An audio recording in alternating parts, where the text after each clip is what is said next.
سلام دوستان، من زهرا فریدنی اخوان هستم و امروز راجع به نقاشی 85 شاهنامه طهماسبی صحبت میکنیم. خان چهارم رستم وقتی که یک جادوگر رو دونیم میکنه. رستم بعد از یک روز خیلی خسته کننده میرسه و میبینه که یک سفره خیلی مجللی چیده شده و این سفره رو یه دسته جادوگر چیده بودن که تا میبینن که رستم داره میاد غیبشون میزنه و رستم هم خیلی خوش و خوشحال میاد میشینه اینجا و چنگ دستش میگیره و شروع میکنه آواز خوندن. یکی از جادوگرها از رستم خوشش میاد و خودشو به شکل یک دختر زیبا در میاره و کلی با قر و غمزه میاد میشینه پیش رستم. رستم هم خیلی با خوشحالی یک جام شراب میده دستش و شکر خدا رو به جا میاره. تا اسم خدا میاد دختره عقب میکشه و حالش به هم میخوره و رستم که شک ورش میداره میندازتش تو دام و بهش دستور میده که به شکل واقعی خودش در بیاد که همون موقع به جای اون دختر زیبا یک عجوزه زشتی ظاهر میشه. رستم هم فوری شمشیرشو میکشه و دونیمش میکنه.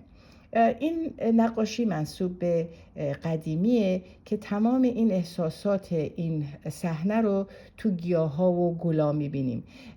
این گلا دارن گوش میدن با این گوشای درازشون، این پشت بقیه جادوگرها دارن با هم دیگه صحبت میکنن و این صخره هم دارن با صورتایی که توشون قایم شده دارن گوش میدن و این گلام از وحشت دستاشون رو بالا کردن و اینجا این بادی لرزون از شوک صحنه تو این درختان میبینیم و این پشت پژمردگی و ناراحتی این درخت‌ها هست که دلشکستگی رستمی که گول خورده رو نشون میدن.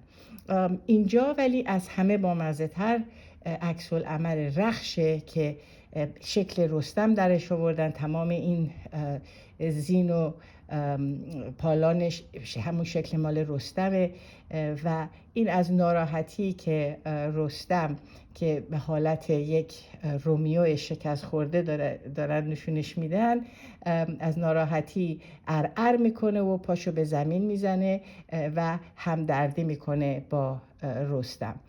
این نقاشی در سال 1970 از آرثر هوتون جونیور به متروپولیتن میوزیوم نیویورک داده شد و در اون موقع به $16,000 قیمت گذاری شده بود.